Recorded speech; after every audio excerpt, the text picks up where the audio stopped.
Halo, selamat datang kembali pada tutorial ini mengenai Object Oriented Game Programming bersama saya, Julian Wesley. Oke, pada pertemuan ketiga ini kita akan membahas tentang Control Structure, di mana terdiri dari Selection dan Looping. Selection itu kita bisa membahas if else dan switch case. Lalu sebenarnya masih ada lagi ternary. Kemudian ada Looping. Looping itu terdiri atas for dan do while. Lalu ada lagi while. Nah, kita mungkin akan langsung praktek aja ke Eclipse-nya seperti pertemuan sebelumnya. Nah, kita masuk ke Eclipse-nya. Di sini sama seperti sebelum-sebelumnya, tinggal di New Java Project, lalu diberi nama. Nah, misalnya ini saya kasih nama pertemuan 3. Kalau sudah di finish, lalu sama di assert saya klik kanan New Class. Nah, ini diberi nama main, sama seperti sebelumnya juga. Lalu dicentang public static void main-nya. Oke. Jika sudah sama seperti sebelum-sebelumnya, komennya tinggal dihapus saja. Nah, kita mulai dari sini. Untuk bagian mungkin kita masuk ke bagian looping dulu kali ya. Bagian looping dulu. Nah, di looping kita bisa menggunakan yang paling simpelnya adalah for. Yang paling simpelnya adalah for. For itu adalah sebuah fungsi, sebuah metode yang di dalamnya mempunyai parameter. Parameternya terdiri atas 3 bagian, di mana bagian pertama itu adalah bagian inisialisasi. Jadi di sini saya komen dulu inisialisasi. Kemudian bagian kedua adalah pemberian batas. Bagian ketiga adalah increment atau decrement. Seperti itu. Nah, ini saya komen. Oke, nah seperti yang dilihat di atas, yang namanya for itu berarti dia adalah looping. Looping yang dimulai dari mana? Inisialisasi terlebih dahulu. Saya deklarasi inisialisasi, saya maunya mulai dari berapa, sampai batasnya berapa. Seperti itu. Lalu saya mau dimajukan atau dimundurkan. Jadi sebagai contoh mungkin seperti ini. For, saya inisialisasiin i sama dengan, misalnya saya mulai dari 0. Saya punya variabel i dimulai dari 0. Kemudian batasnya saya beri sampai anggaplah 5. Seperti itu.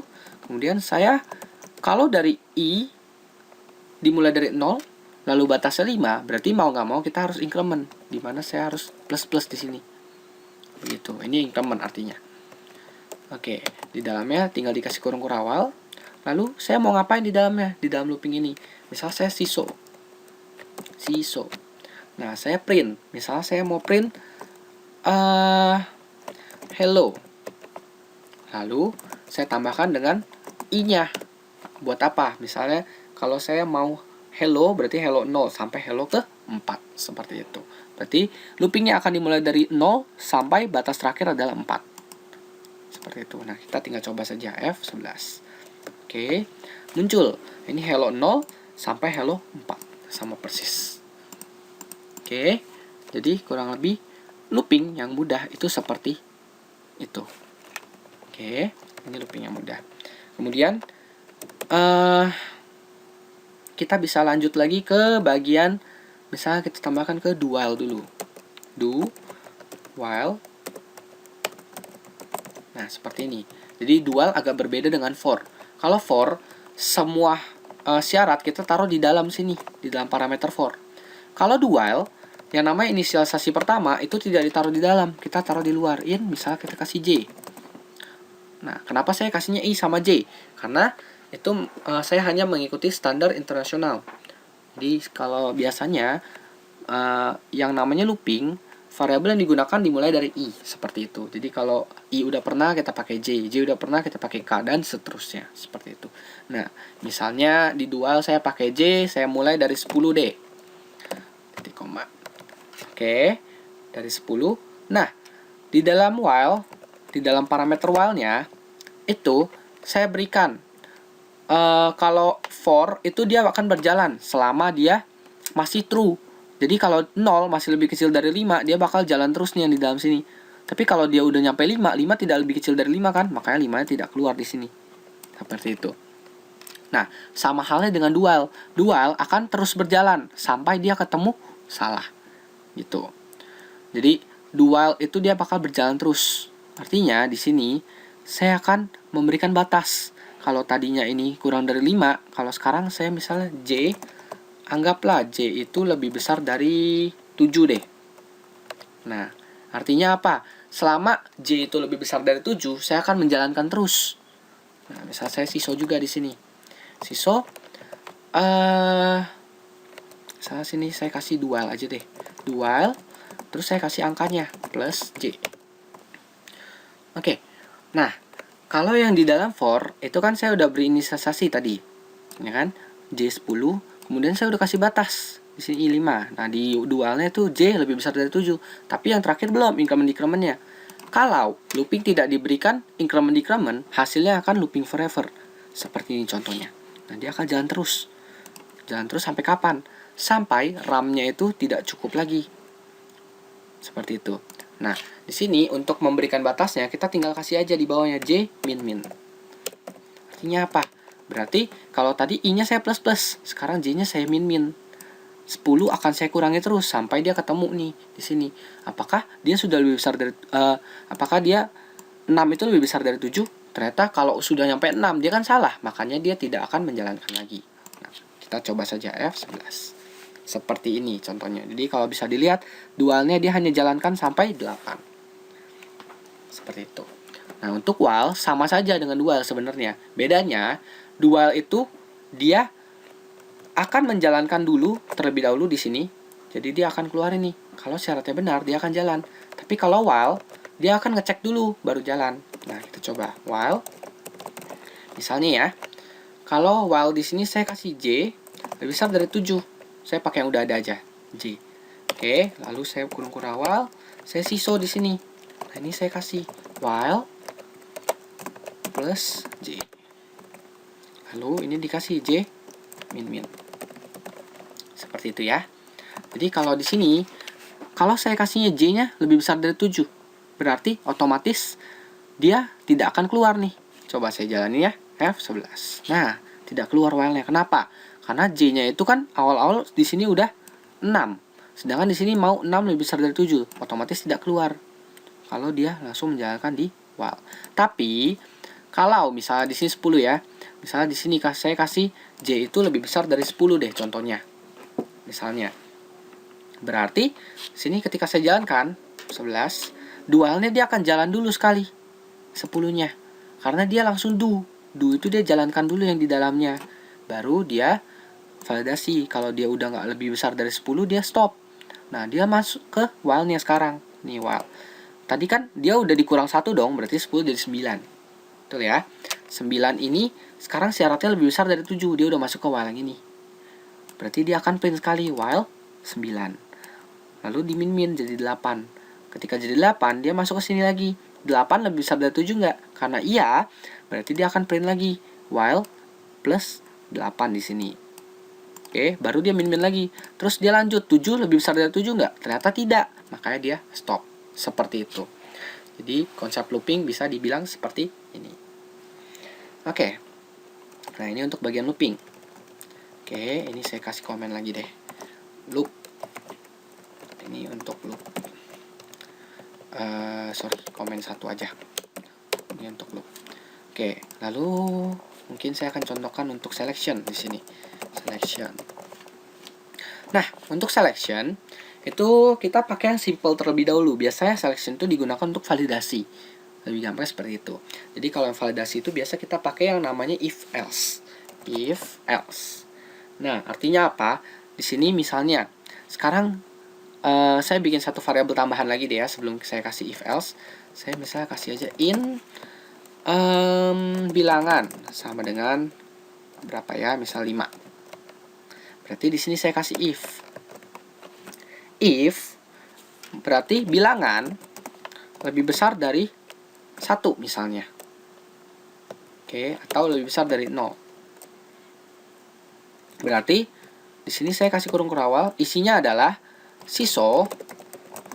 Kalau bilangan itu lebih besar dari 0, misal saya kasih aja di sini, itu adalah bilangan bulat positif. Tapi kalau bukan, baru saya kasih else. Saya siso di sini. Saya siso lagi, di sini adalah bilangan bulat negatif. Seperti itu. Nah, berarti kalau dia 5 lebih besar dari 0, ya berarti dia akan keluarin bilangan bulat positif. Yang di else-nya diapain? Dihiraukan. Kita coba F11. Nah, seperti ini. Dia akan muncul, oh ini adalah bilangan bulat positif. Seperti itu contohnya. Oke. Untuk supaya dia bisa keluar bilangan bulat negatif, kita buktikan saja. Misalnya saya kasih min 5. Berarti ketika saya compile, oh dia jadi bilangan bulat negatif. Seperti itu contohnya. Oke. Nah, baik. Kita lanjut lagi ke bagian switch case sekarang. Nah, sebenarnya kalau switch case ini agak bisa dibilang ini adalah pilihan. Biasanya ini hanya digunakan ke bagian menu biasanya. Jadi kalau bermain game biasanya kan awal-awal pasti keluar main menu.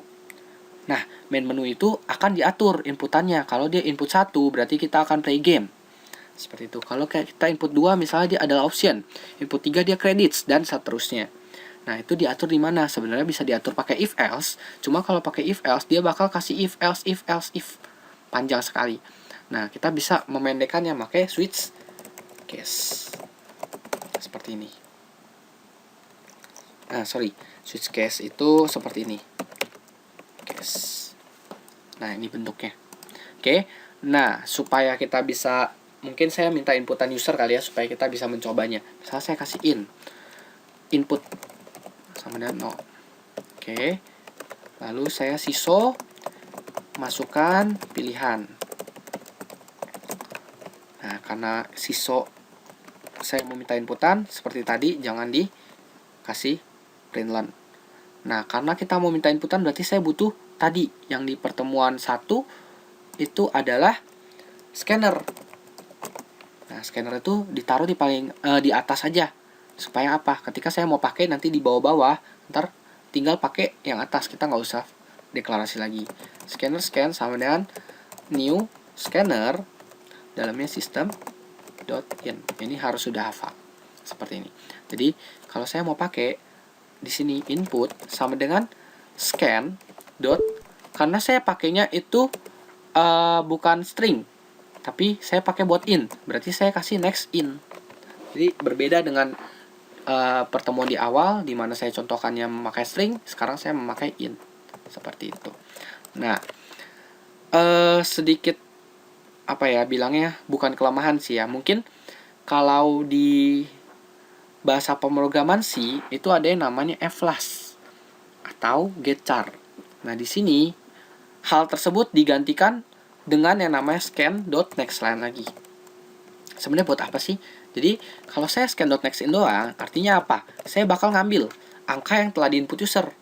Nah, tapi enternya dikemanakan? Enter itu kan inputan juga. Enternya itu kita tampung ke sini, tapi tidak dimasukkan ke dalam variabel. Seperti itu. Jadi, itu maksudnya. Nah, sekarang kita masukkan input yang telah diinginkan masuk ke switch input. Lalu di dalam case-nya apa biasanya? Karena inputan itu biasanya kalau di main menu itu bisa start atau apapun. Nah, itu bisa kita akal-akalin. Start, anggaplah start itu kita kasih case 1. Gitu. Berarti ini saya kasih sebenarnya start game. Begitu maksudnya. Nah, setiap kali kita butuh satu case, kita harus buat break. Break itu apa sih sebenarnya? Jadi kalau di dalam switch case, yang menandakan case itu selesai, itu harus ada breaknya. Seperti itu. Nah, biasanya saya membuat dulu berapa banyak yang saya mau bikin menunya. Seperti ini. Supaya apa? Supaya nanti tidak lupa menutupnya. Misalnya case 2 itu adalah option ya tadi ya. Case 3 itu adalah credits. Lalu case 4 biasanya misalnya exit. Nah, ini break. Oke. Seperti ini. Jadi kalau misalnya saya mau start game, di sini saya tinggal kasih aja sebenarnya siso game started. Misalnya seperti ini. Option misalnya di sini saya kasih ini menu option misalnya. Lalu credits. Siso credited to siapa, misalnya ke Julian. Oke. Lalu Contoh yang keempat di sini misalnya thanks for playing. Oke, kurang lebih seperti ini contohnya. Misalnya kita coba. Nah, dia minta masukkan pilihan. Misalnya saya masukkan pilihannya 1. Berarti dia akan keluarin, oh ini game started. Seperti itu. Lalu saya masukkan lagi pilihan 2. Oh, dia masuk ke option. Dan seterusnya. Namun, ketika saya selesai melakukan pilihan, harusnya kan game tidak keluar. Nah, kalau mau seperti itu berarti kita butuh loopingan yang tadi, yang di atas.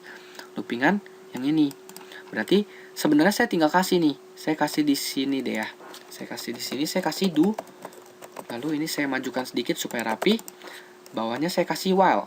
Untuk apa? Saya menunggu inputan. Inputan apa yang keluar? Ketika si user mengeluarkan inputan yang nomor 4. Berarti di sini saya tinggal kasih while input bukan inputan 4. Dia akan jalan terus. Seperti itu. Tapi ketika inputannya itu dia pilih yang keempat, dia akan exit. Begitu. Kita contohkan F11. Berarti di sini kalau saya pilih 1, keluar game started, tapi keluar lagi masukkan pilihan. Karena game belum selesai sebenarnya. Kalau saya pilih 2, masih keluar nih option. 3, keluar juga kredit. Nah, kalau saya pilih 4, oke, thanks for playing, gamenya selesai. Saya tidak bisa masukkan apa-apa lagi di sini. Seperti itu. Oke, sekian materi hari ini. Terima kasih atas perhatiannya. Dan terima kasih telah menonton video ini. Sampai jumpa pada materi selanjutnya.